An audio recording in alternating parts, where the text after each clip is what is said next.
আসসালামু আলাইকুম। আহ, আমার ইউটিউব চ্যানেলের আরেকটা ভিডিওতে আপনাকে স্বাগতম। এটাকে ঠিক সরাসরি ক্লাস বলতে পারতেছি না, আহ, আসলে কারণ আমার পিসি এখনও আসে নাই। আর কম্পিউটার ছাড়া ক্লাসের ম্যাটেরিয়ালস রেডি করা খুব কঠিন। এই মুহূর্তে ইলেকট্রিসিটি নাই, সো ইন্টারনেট কাজ করবে না। সো আমি যে আপনাকে একটা ওই যে কি এআই বা চ্যাট জিপিটি টিউটোরিয়াল করে দেখাবো সেটাও সম্ভব না। তো এই জন্য ভাবলাম যে আজকে একটু ব্যতিক্রমী কিছু করি। আমার আইএলটিএস পরীক্ষা দেওয়ার এক্সপিরিয়েন্স নিয়ে আপনাদের সাথে একটু কথা বলি। তো আপনারা সামনে যেটা দেখতে পাচ্ছেন এটা হচ্ছে আমার আইএলটিএস পরীক্ষার সার্টিফিকেট। এটা ছিল হচ্ছে কত তারিখে আমি দিছিলাম, তারিখ হচ্ছে 17 নভেম্বর 2021। আমার আইএলটিএস ক্যাটাগরি ছিল জেনারেল। আর হচ্ছে আমার ছবি, ডেট অফ বার্থ, আচ্ছা, এগুলো হচ্ছে আমার এক একটা মডিউলের রেজাল্ট। আমার লিসনিংয়ে 9/9 ছিল, আর রিডিং, রাইটিং, স্পিকিং সবগুলোতে 7টা করে, আর সব কিছুর গড় করে হচ্ছে আসছিল 7.5। আর সিইএফআর লেভেল বলে একটা জিনিস আছে, এটা দিয়ে তারা এক ধরনের গ্রেডিং করে, মানে আমরা যেরকম ABCDF এইভাবে করে দেখি, তো এই সিএফআর রেটিং বলে একটা জিনিস আছে। এটা সম্ভবত C2টাই সবচেয়ে হাইয়েস্ট। তো আমারটা C2 না, আমারটা C1 লেভেলের আসছিল। আচ্ছা, তো এটা ছিল আমার আইএলটিএস সার্টিফিকেট। এটা সব টিচার সবাই মানে সব সময় হচ্ছে আপনাকে এইভাবে দেখাবে না, কারণ আমাদের দেশে যে সেন্টারগুলোতে আসলে আইএলটিএস পড়ানো হয় সবাই কিন্তু অ্যাকচুয়ালি আইএলটিএস পরীক্ষা দিয়ে আসছে এরকম টিচার দিয়ে ক্লাস নেওয়ায় না। তো আমি তো আসলে কিছু জায়গায় পড়াইছি, তো কিছু কিছু জায়গার খবর আমি হচ্ছে জানি যে হয়তো এমন টিচারকে দিয়ে ক্লাস নেওয়াচ্ছে যে আসলে নিজে কোনো দিন আইএলটিএস পাসই করে না, কিন্তু স্টুডেন্টকে আসলে গোঁজামিল দিয়ে একটা কিছু বুঝে একবার তার কাছ থেকে আসলে টাকা রেখে দিলে তারপরে আর মানে সেন্টারের আর কোনো চিন্তা থাকে না। তারপরে দেখা যায় যে এমন একজন টিচার ক্লাস নিচ্ছে যার নিজের আইএলটিএস স্কোর হয়তো এত একটা ভালো না, তো সে ক্লাস নেওয়ার সময় বলতেছে যে হ্যাঁ, আমার ফর্মুলা ফলো করলে আপনারা একদম 8+ পেয়ে যাবেন, এরকম। মানে আসলে বাংলাদেশে তো এগুলাই চলে। তো আচ্ছা, আইএলটিএসের আমার আইএলটিএস পরীক্ষা দেওয়ার এক্সপিরিয়েন্স নিয়ে একটা জিনিস শেয়ার করি। সেটা হচ্ছে আমি প্রথমবার যখন আইএলটিএস পরীক্ষার জন্য রেজিস্ট্রেশন করি, তো ওইবার কিন্তু আমি আসলে পরীক্ষা দিতে পারিনি। হ্যাঁ, তো আমি অ্যাকচুয়ালি পরীক্ষার জন্য প্রিপারেশন নিয়েছিলাম, পরীক্ষার হলেও গেছিলাম, কিন্তু আমাকে প্রথমবার হলে ঢুকতে দেওয়া হয়নি। ওই দিন আমি পরীক্ষার হল থেকে চলে আসতে বাধ্য হয়েছি। তার কারণ হচ্ছে আমার সাথে আমার অরিজিনাল এনআইডি বা পাসপোর্ট এই দুইটার কোনোটাই ছিল না। আমার সাথে যেটা ছিল সেটা হচ্ছে যে আপনারা জানেন যে এনআইডির একটা ডিজিটাল ভার্সন হচ্ছে প্রিন্ট করা যায়। তো আমি ওই প্রিন্ট আউটটা হচ্ছে নিয়ে গেছিলাম। আমার কাছে মনে হচ্ছিল যে আচ্ছা ঠিক আছে, এটা দিয়ে আমি করোনার টিকা নিচ্ছি, এটা দিয়ে সব কিছু করি, মনে হয় এটা দিয়ে আইএলটিএস পরীক্ষাও দেওয়া যাবে। কিন্তু না, ওরা এই সমস্ত আইডেন্টিফাইং ডকুমেন্টের ব্যাপারে খুব কড়াকড়ি করে। আমাকে তারা মানে অনেক রিকোয়েস্ট করার পরেও হচ্ছে দিল না করতে। তো ওই দিন আমি চলে আসছিলাম। আর মানে এসে আমি যেটা করছি যে আমি সঙ্গে সঙ্গে ব্রিটিশ কাউন্সিলের যে কাস্টমার সাপোর্ট ডিপার্টমেন্ট আছে, ওদের যে একটা ইমেল অ্যাড্রেস আছে, ওখানে মেইল করছি। মেইল করে আমি আমার ভুলের কথা স্বীকার করছি যে এটা আমারই ফল্ট। আমার হচ্ছে কী বলে, আসলে তাদের রুলস ভালো করে বুঝে তারপরে পরীক্ষা দিতে যাওয়া উচিত ছিল, কারণ এখানে তারা হচ্ছে এক্সাম অথরিটি, মানে সমস্ত মানে ক্ষমতা অ্যাকচুয়ালি এখানে তাদের হাতে। আমি আসলে কিছু করতে পারবো না তাদের এগেনস্টে গিয়ে। তো এটার রিপ্লাই তারা দিল যে আচ্ছা ঠিক আছে, এটা আবার রিস্কেডিউল করতে, এটার জন্য নতুন করে আর কোনো মানে আবার আমার পরীক্ষার ফি দিতে হবে না, তবে একটা জরিমানা দেওয়া লাগবে। আচ্ছা, তো এইভাবে তারপরে আমি হচ্ছে আবার রেজিস্ট্রেশন করলাম।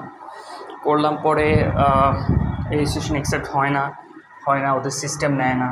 তো আমি দেখা যায় যে বারবার ওদের কাস্টমার কেয়ারে ফোন করি। এইভাবে অনেক দিন গেছে, মানে আমার মনে হয় মাসখানেক আমার ওদেরকে এইভাবে আসলে ধাক্কানো লাগছে। তো অনেক পরে গিয়ে তারা শেষ পর্যন্ত আমার রেজিস্ট্রেশনটা অ্যাকসেপ্ট করছে। কী জানি একটা সমস্যা হইতেছিল, মানে আমি বারবার ফোন দিতেছিলাম যে এটা কেন বারবার রিজেক্ট হচ্ছে। ওরা বলতো যে আচ্ছা হ্যাঁ ঠিক আছে, আমরা করে দিচ্ছি অ্যাপ্রুভ করে দিচ্ছি, কিন্তু শেষ পর্যন্ত জিনিসটা হইতো না। যাই হোক, শেষ পর্যন্ত একবার এটা হইল। তো তখন গিয়ে পরীক্ষা দিয়ে আসলাম। আর আমার পরীক্ষা দেওয়ার আগে আমি আসলে কোথাও ওইভাবে ভর্তি হই নাই। আমি কোথাও কোনো কোর্স করি নাই, বা ইভেন আমি আইএলসের জন্য একটা বইও কিনি নাই। আমার আইএলস প্রিপারেশন সম্পূর্ণ ছিল ইন্টারনেট নির্ভর, যে অনলাইনে যে সমস্ত রিসোর্স আছে শুধুমাত্র সেগুলো ফলো করে আমি আইএলসের পরীক্ষা দিয়েছিলাম। আমার এক্ষেত্রে আমাকে হেল্প করছিল ব্রিটিশ কাউন্সিলের যে ওয়েবসাইটটা আছে, অফিসিয়াল ওয়েবসাইট, ওখানে আইএলসের কিছু স্যাম্পল কোয়েশ্চেন দেওয়া আছে। আমি ওগুলো সলভ করছিলাম, করে আসলে বুঝতে শিখছিলাম যে আসলে আইএলস পরীক্ষাটা কী ধরনের হয়, ফরম্যাটটা কীরকম থাকে এইটা। তারপরে লিজ আইএলস বলে মনে হয় একটা আছে একটা ওয়েবসাইট আছে, ওখান থেকে আমি স্পিকিংয়ের জন্য হেল্প নিয়েছিলাম, যে স্পিকিংয়ের জন্য তারা কতগুলো সম্ভাব্য টপিকের একটা বিশাল বড় লিস্ট দিয়ে রাখছিল। তো ওইটা দেখে আমি প্রত্যেকটা টপিকের উপরে একটু ব্রেইনস্টর্মিং করছিলাম, যে আচ্ছা ঠিক আছে, এই টপিকটা আসলে কী বলবো এটা আমি একটু মাথায় চিন্তা করে রাখি, মনে মনে ভেবে রাখি।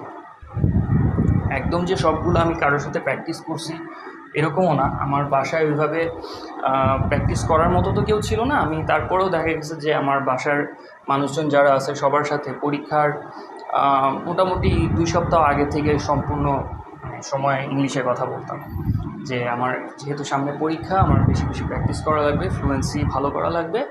আমি সারাক্ষণ ইংলিশে কথা বলতাম। ইভেন কেউ ফোন করলেও পারতপক্ষে আমি ইংলিশেই তার সাথে কথা বলতাম, বলে নিতাম আগে যে দেখেন আমার তো পরীক্ষা, আমার প্র্যাকটিস দরকার।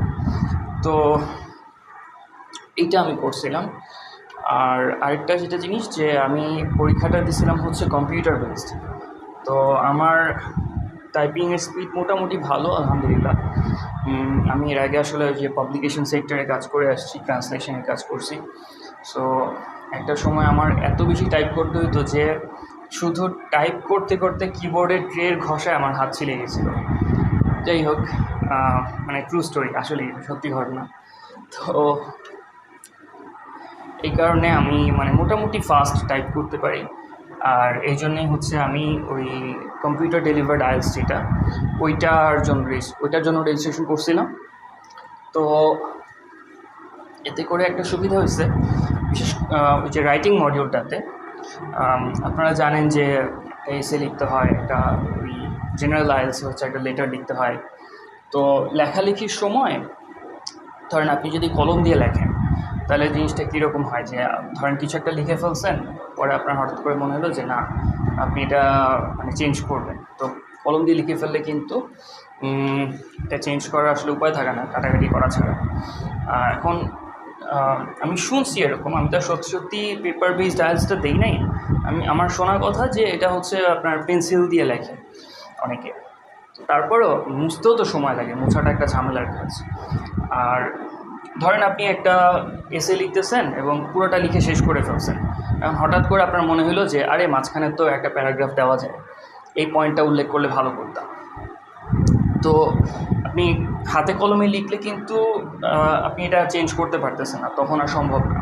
ওয়ারাজ আপনি যদি কম্পিউটারে লেখেন, তাইলে এই জাস্ট কয়েকটা এন্টার দিয়ে একটা জায়গা করে নিয়ে আপনি ওই প্যারাগ্রাফটা লিখে ফেললেন। আর কোনো কিছু ধরেন একটু ড্রাফট আকারে লিখে দেখতে ইচ্ছা করলো যে এই লাইনটা লিখলে কেমন হয়, কীরকম দেখা যায়, সো আপনি কম্পিউটারে কিন্তু ওইটা জাস্ট ট্রায়াল বেসিসে লিখে দেখতে পারেন যে আচ্ছা ঠিক আছে, দেখতে কেমন লাগতেছে লাইনটা। যদি পছন্দ না হয় সাথে সাথে মুছে ফেললেন। সো এই ফ্রিডমটাও কিন্তু আসলে খাতায় কলমে লিখে আসলে পাওয়া যায় না। সো এই কারণে মনে হয় যে মোটামুটি প্রায় সবার জন্যই কম্পিউটার বেসড আইএলসটা দেওয়া ভালো। আসলে কম্পিউটার, স্মার্টফোন এগুলো এত বেশি হয়ে গেছে, এত ওয়াইডলি অ্যাকসেপ্টেড হয়ে গেছে যে এখনকার দিনে এই টাইপিং স্পিড স্লো থাকা এটা আসলে কোনো হতে পারে না, মানে এরকমটা থাকা উচিত না। তো আপনারা যদি কম্পিউটার বেসড আইএলস দেন তাহলে কিছু সুবিধা পাবেন। আর ওইটাই যে আইএলসের ব্যাপারে টিপস যদি দিতে হয়, পরীক্ষার দিনের স্ট্র্যাটেজি সম্পর্কে যদি বলতে হয়, তাহলে এটাই বলবো যে আর যাই করেন প্লিজ আমার মতো ভুল করেন না। দয়া করে অরিজিনাল পাসপোর্ট অথবা এনআইডি, এই দুইটা জিনিসের একটা ছাড়া ওরা কিন্তু আপনাকে হলে ঢুকতে দিবে না। সো এই দুটার একটা অবশ্যই সাথে নিয়ে যাবেন, ঠিক আছে? আর এই তো, তাহলে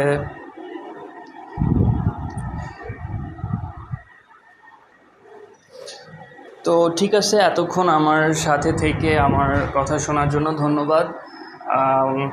ইনশাআল্লাহ দেখি আমার কম্পিউটারটা চলে আসলে আমি আপনাদের জন্য আরও বেশি আইএলস রিলেটেড এই স্টাডি ম্যাটেরিয়াল নিয়ে হাজির হব। তো আপাতত এই পর্যন্তই।